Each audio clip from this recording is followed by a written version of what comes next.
In a recent interview, former President Barack Obama was asked by Hassan Minhaj how he keeps from becoming hopelessly depressed by the current direction of our country regarding civil rights, abortion rights, affirmative action, voters' rights. And in his famous, almost too calm manner, he replied that the current generation has lived through a remarkable period of time, really lasting more than a century, in which we have seen a slow but steady march towards progress. We abolished slavery and eventually abolished Jim Crow laws. We awarded the right to vote to women. We integrated schools and neighborhoods and workplaces. We established the 40-hour work week, abolished child labor, and provided Social Security, Medicare, and Medicaid, and then Obamacare in a steady march towards granting health care to everyone. We legalized abortion and gay marriage and made some, honestly, noble efforts, at least, in the direction of environmental projects intending to try to heal a sick planet. Obama wanted to encourage this young reporter/comedian, and through him, encourage the rest of us not to give up hope. Over the past 6 years, we have seen frightening resurgence of racism, attack on women's rights, minority access to education and unemployment, and some very backwards efforts to keep coal and oil in the center of our economy. But while all of this has been a series of setbacks, Obama wants us to believe that this is not a defeat of the modern era. Now, honestly, for almost all of Obama's time in the White House, I thought he was just way too moderate. I felt like he didn't fight hard enough or loudly enough. I thought he gave in way too easily.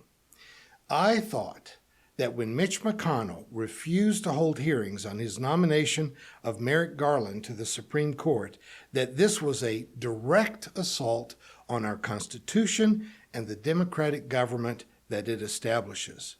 I thought that there should have been all-out protests at the time, calling for the removal of McConnell from the Senate, but Obama was cool as a cucumber and seemed to take it all in stride.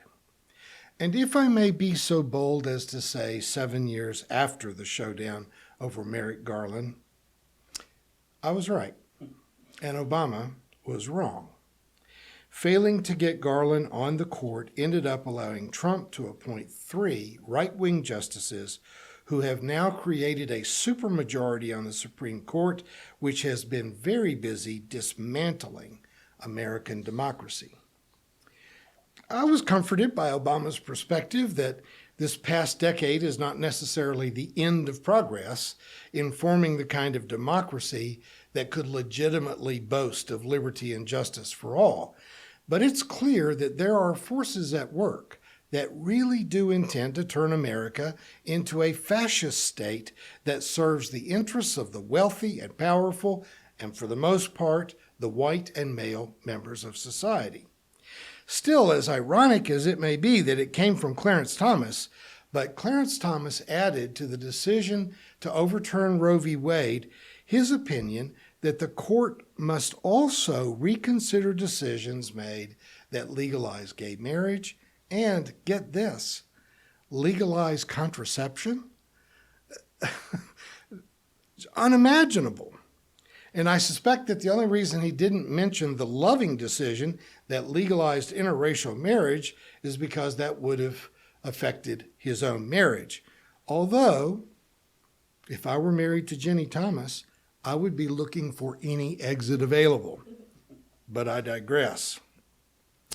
A larger issue here is that somehow the American public has come to accept a government that is just rife with personal corruption, and which is systematically robbing them of their rights and their freedoms. Somehow in the tradition of Jeremiah and Isaiah, of Gandhi and of Martin Luther King, somebody's going to have to wake up this country to recognize that they deserve better, that this kind of criminality and government control over personal choice is not something we have to take. To use the language of Jeremiah, somehow, in spite of the crimes and greed of Donald Trump and the amazing corruption of bribes being paid to Supreme Court justices, the American people have forgotten how to blush. We have forgotten how to be ashamed of a level of corruption in government that should never be allowed to exist. Thankfully, religious leaders like Bishop William Barber and political and academic leaders like Robert Reich and Cornel West and many others have been mounting a cry for a better government than what we have now. If you'll allow me to take you to school for just 5 minutes, we all recognize those beautiful words in the Declaration of Independence that say, "We hold these truths to be self-evident, that all men are created equal, that they are endowed by their Creator with certain unalienable rights, that among these are life, liberty, and the pursuit of justice." Sadly, however, our memories often stop right there. And today I think it's crucial for us to remember the paragraph that follows that lofty introduction, where it says that to secure these rights, governments are instituted among men deriving their just powers from the consent of the governed, that whenever any form of government becomes destructive to these ends, it is the right of the people to alter or abolish it and institute new government. Prudence indeed will dictate that governments long established should not be changed for light and transient causes, and accordingly, all experience hath shown that mankind are more disposed to suffer while evils are sufferable than to right themselves by abolishing the forms to which they are accustomed. But when a long train of abuses and usurpations pursuing invariably the same object evinces a design to reduce them under absolute despotism, it is their right, it is their duty to throw off such government and to provide new guards for their future security. Such has been the patient sufferance of these colonies, and such is now the necessity which constrains them to alter their former systems of government. Now that's talking about a revolution, right? In spite of the fact that during the January 6th insurrection, the people were shouting about it being a 1776 time for revolution, the truth may be that it is time for a revolution that will reject corrupt government and either by ballot or by direct means restore our progress towards a more perfect union. The majority of Americans believe that women should have legal access to abortion. The majority of Americans believe that gay people have a right to marry the person that they love. The majority of Americans want some kind of universal access to health care and gun laws that restrict the sale of assault rifles and most handguns. But our government is so influenced by bribes. I don't think we should keep calling them political contributions, because clearly getting vacations on a yacht in the Mediterranean is not a political contribution. It is a bribe. And now our government is failing to represent the beliefs and desires of the American people, and instead they are representing a wealthy class of oligarchs, and frankly, we deserve better. It's exceedingly difficult for me to believe that even 2 years after he had been out of office and after more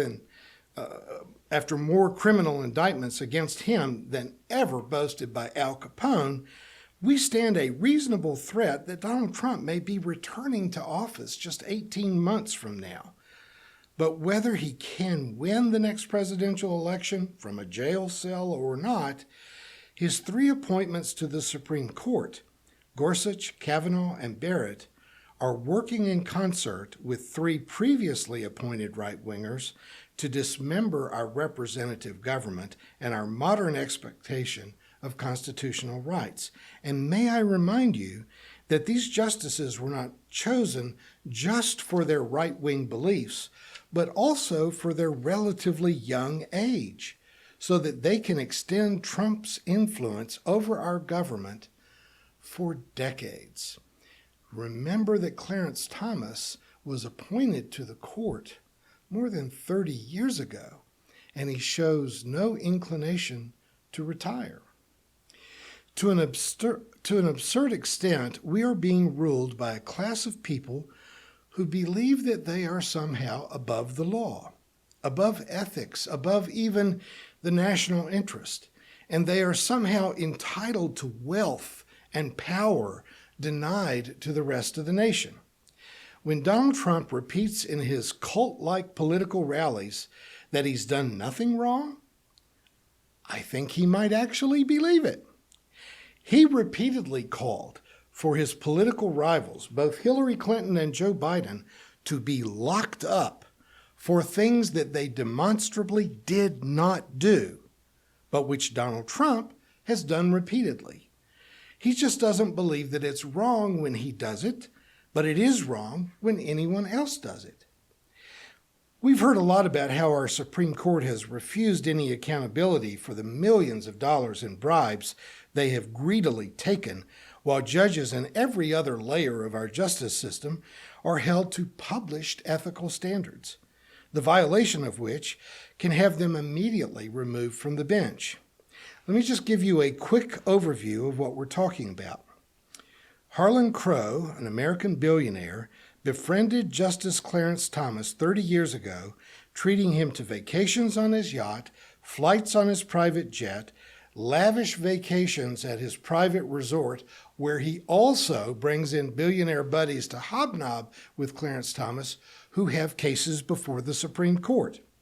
He also bought the home where Thomas's mother lives rent-free and has had it improved and restored and gives it to her as a gift. Crow is also paying for the private school tuition for Thomas's nephew, whom Thomas is raising as a son. He has also made donations to create a high-salary job for Thomas's wife. So Jenny Thomas is making a big six-figure salary basically for being married to Clarence Thomas, all while he regularly has interest in cases before the Supreme Court himself.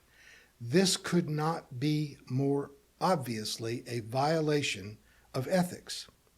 A Supreme Court justice receives a salary of about $250,000 a year, which sounds great to most of us, but I assure you, you could not live a lavish lifestyle in Washington, D.C.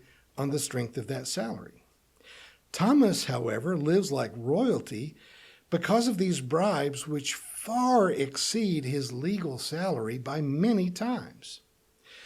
Billionaire Paul Singer has provided similarly expensive trips to Justice Samuel Alito, who has had the temerity to reference Singer's private jet as being accommodations, and insisting that there is nothing wrong with accepting the trips, to the point that he doesn't even report them as gifts, even though those trips would have cost over $100,000 apiece, and he doesn't even think that's worth mentioning.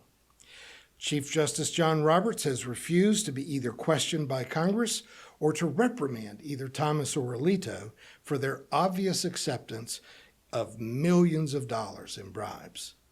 But here's a possible reason for Roberts' reticence. His wife Jane is also a lawyer, but when Roberts was appointed to the court, she gave up her legal practice, she said, to avoid any appearance of conflicts of interest.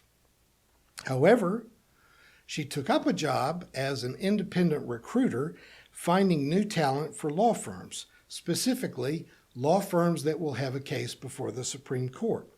And in a recent 8-year stretch, she was paid more than $10 million for her consulting services, increasing the justice household income by 4 times. She's earning 4 times as much as the justice is, and she recommends attorneys that have clerked at the Supreme Court to go to firms that are trying cases before the Supreme Court, and lo and behold, they almost always win their cases. Justice Neil Gorsuch had a 40-acre piece of land that he had been trying to sell for years, repeatedly reducing the price to try to get it sold. However, just a few days after he had been appointed to the court, a law firm with business before the court bought it for almost $2 million. Now, Gorsuch has been meticulous about reporting gifts like a fly fishing rod, a pair of cowboy boots, but this $2 million land deal slipped his mind when he was filling out his disclosure forms. Now, I understand that justices will sometimes either earn or be given handsome royalties for honorariums for books they write, for speeches they deliver, or appearances they make at conferences. Who can expect anyone to keep up appearances on a measly salary of $250,000 a year without some kind of side hustle? But when do we begin to draw the line between the benefits of holding such a high office and public corruption? Especially when these people who believe that they are above accountability and believe that they can also impose their religious views on the rest of the world, denying rights that have been held by American citizens for decades. If you remove our American acceptance of such corruption for persons in high office and just look at the millions of dollars unethically accepted by Roberts, Thomas, Gorsuch, and Alito, isn't it obvious that all four of them should be in jail right now? And if you consider the lies told by Gorsuch, Kavanaugh, and Barrett in their Senate hearings, isn't it obvious that they should be removed from the court? These justices are attempting through rulings on the bench to reshape America into a country that would be unrecognizable to those authors of the Declaration of Independence, who decided that King George no longer had the moral authority to rule over the colonies, and they had to answer to those abuses, and their answer was a revolution. If we allow the court to be seated again this October without serious reform in light of this corruption, then I'm afraid that we deserve whatever happens to us. I just hope that we know that we deserve a better government. Thank you for watching our videos. We are entirely dependent on the donations of our listeners and members. We hope that you find this content to be important enough to help us to keep offering these videos to the public at no charge by becoming a regular contributor. Please click on the donate button on our website at www.spfccc.org. Thank you for your support of progressive religious programming.